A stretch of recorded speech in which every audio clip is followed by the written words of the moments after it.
Hello everyone, I'm Twinkle Sharma helping you crack Microsoft certifications. Today we will learn about the concept cloud computing and also the shared responsibility model modules including the models, identify appropriate use case for each cloud model or the consumptions and more.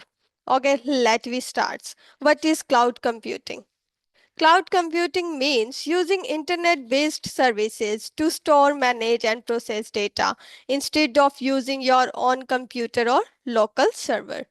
So, if you are using your own system, it is just like a saving files in your systems, running program on your own machine, or buying physical servers. It is too costly, right?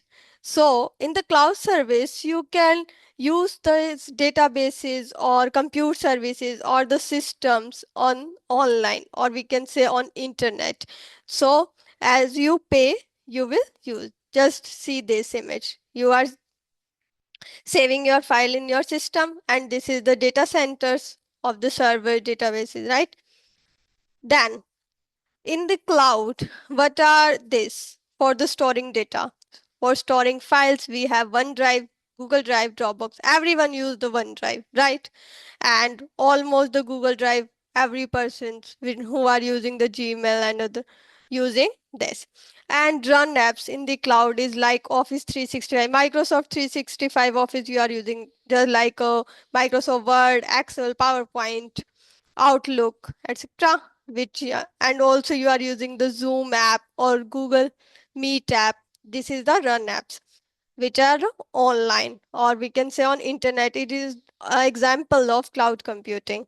Host websites or databases on cloud platform like Azure, AWS or Google Cloud. These are the host website or databases of cloud services. Then we have the question, why cloud computing? It is a scalable. Add more resources when you need them. Reduce resources when you not need them. Cost effective. Pay only what you use. You have to only pay the amount for the product which you are using. Reliable, high availability and disaster recovery. It has the high availability, no low time. Accessible, use it from anywhere with the internet. In any device you can use it. Cloud deployment models. What are the cloud deployment models? Public, private, and hybrid cloud. So, the public cloud, what is hosted by third party providers like Microsoft Azure, AWS, or Google Cloud. Public cloud is has a infrastructure shared among multiple user, multi-tenant. Example, Azure virtual machines, Google Drive or Microsoft 365. And your service model will determine responsibility for things like operating systems, network controls, application, identity, and infrastructures. Okay. Then we have the public cloud pros and cons. Pros: low cost, easy to scale, no hardware to manage. Cause: less control, shared resources. What are the private clouds? Private cloud, your organization on premises or via private cloud provider. Infrastructure is dedicated only to you. Right?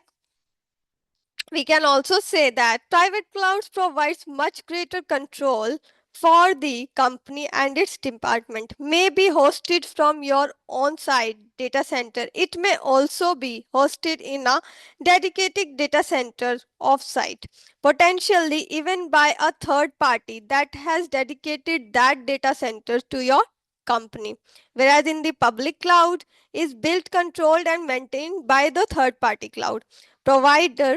With the public cloud, anyone that wants to purchase cloud services can access and use resources in the public cloud. Whereas in private cloud, you are responsible for dedicated only to you.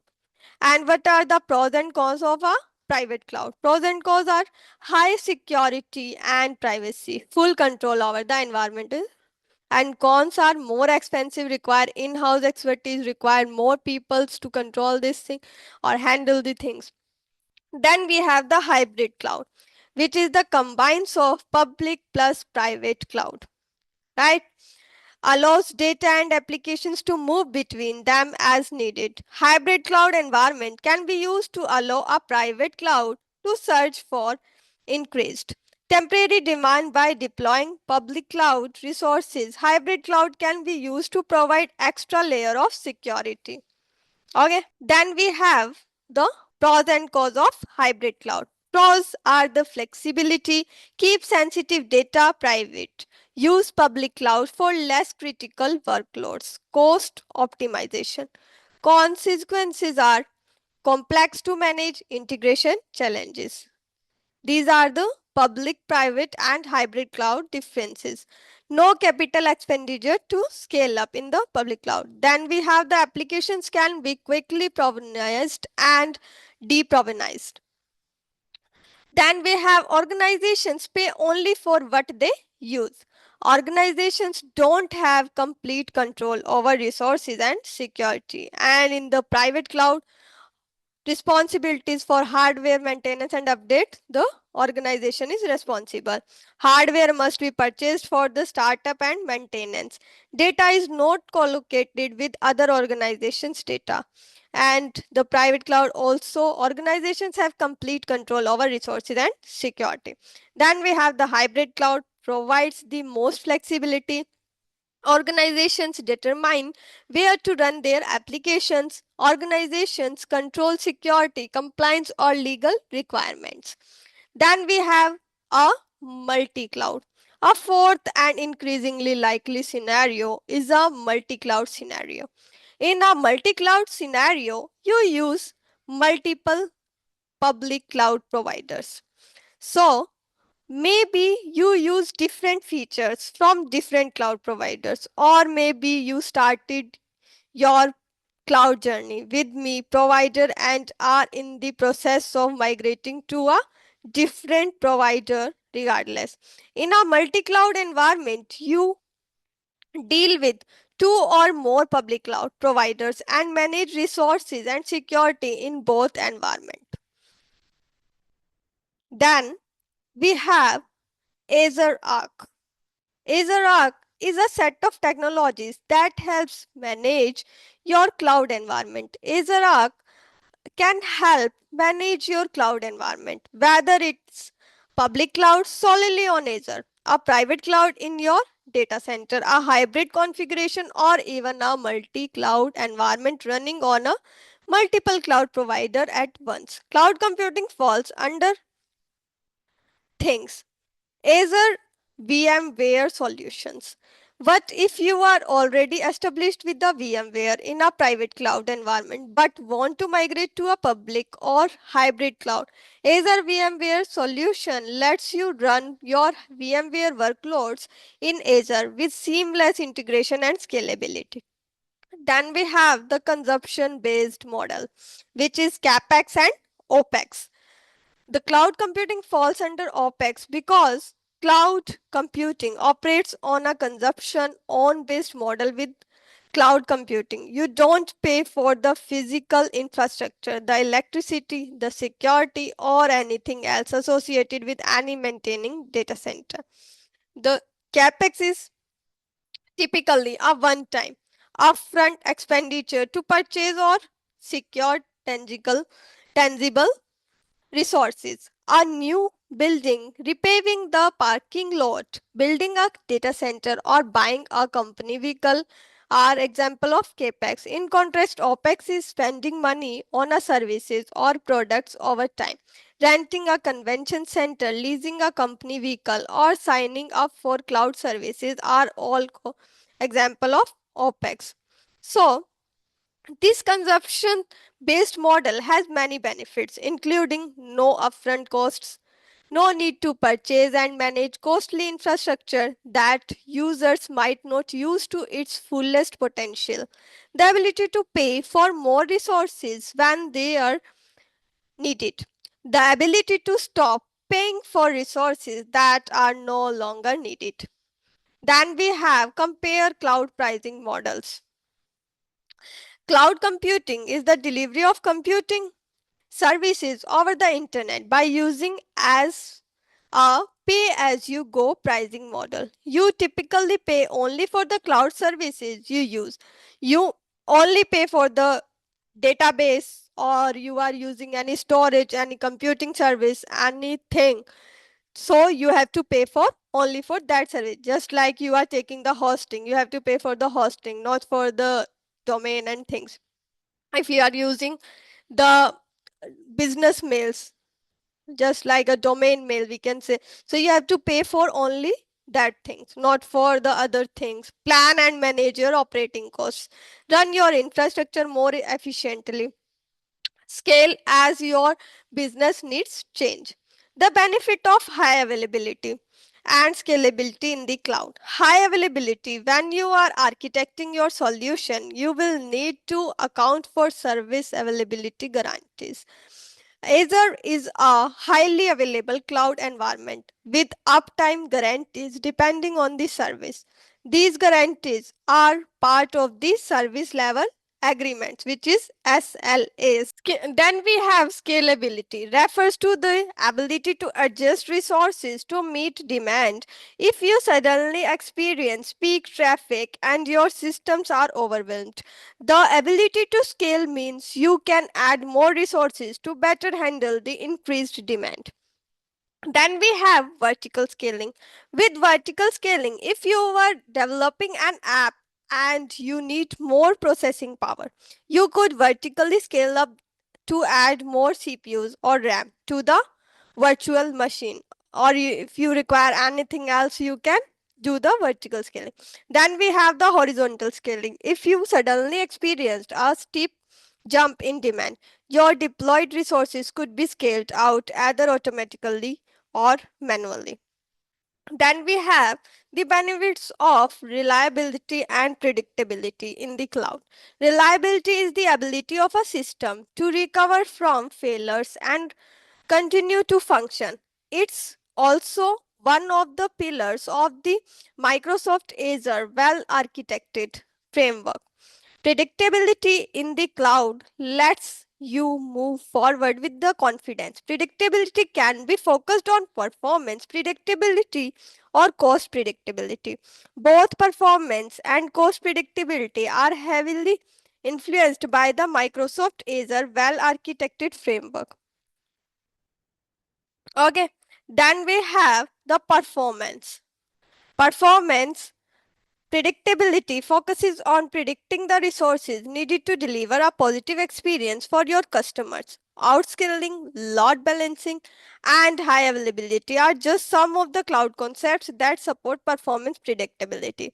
Then we have the cost. Cost predictability is focused on predicting or forecasting the cost of the cloud spend.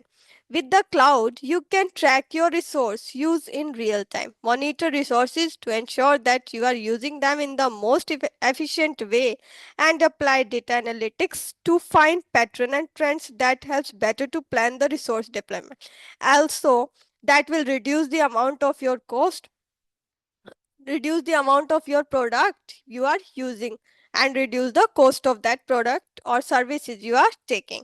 The benefits of security and governance in the cloud. The benefits of manageability in the cloud. Automatically scale resource deployment based on need. Deploy resources based on pre-configured template, removing the need for manual configuration. Monitor the health of resources and automatically replace failing resources. Receive automatic alerts based on configured metrics so you are aware of performance in real time. Management in the cloud also refers to how well you can manage cloud resources and environments. These are manageable through a web portal, using a command line interface, or using APIs using PowerShell. Then we have the types of cloud services, which are IaaS, PaaS, and SaaS. IaaS is a infrastructure as a services. You rent a virtual server storage networks, for example Azure virtual machines. Then in the past you have platform as a services, you get tools to build and run apps without managing service. So in the hours you have the infrastructure that you had taken the data centers online from the Azure, AWS or a Google Cloud, but in the past you are taking a platform just like a Azure App Services or Microsoft 365 and other platform. Then we have platforms like Azure App Services and other platform, but in the software you are using Microsoft 365 Gmails, which are fully managed by apps via browsers. And then we have the comparison between this. The AS is a host. In infrastructure as a services, it has the applications, middleware, OS and servers, whereas the PaaS is a build and SaaS is a software as a service is consumed. So you have to only use. You don't have to make any changes in the software or do anything. You only have to use, just like you are using the Microsoft Word, you are using the Microsoft Excel and the PowerPoint. But if you are taking the infrastructure as a services, so almost control you have on your infrastructures. And if you are taking the platform, so some of the services are on the your hand and some of them the provider hand. Then let me show you on premises. On on premises means off site. It is the person, a person who has all the access in this. What application, data, runtime, middleware, operating system, virtualization, server, storage, and the security. And if it has any changes or it has any loss, all the things will be on your basis. On premises, the company and the organization has to tolerate that all the things the person needed for that to handle the servers or runtime or data centers. We have to provide the electricity, all the bills are for the organizations. Then we have the infrastructure as a service. Some of the things are managed by you and some of the provider. So the provider will manage the things in the infrastructure as a services is the virtualization, server, storage, networking. And where what is managed by you is the applications, data, runtime, middleware or operating system. But in the platform as a service, you have to manage just the applications and data. Other things will be managed by the service provider. But other things, runtime, middleware, operating system, virtualization, servers, storage, networking. Then we have the software as a service. Just no need to do anything. You have to just use that. If you need, only the provider will do anything. The application, data, runtime, middleware, operating system, also the security things will be done on the provider side. No thing you have to do on the software. You have just to do your things on that software and use it. Just like Google Drive, you have to use it. The Microsoft Offices, PowerPoint, Outlook, and other things. Hope you will understand all the concepts. If you have any query, you can let me know in the comments. Thank you for today. Bye bye.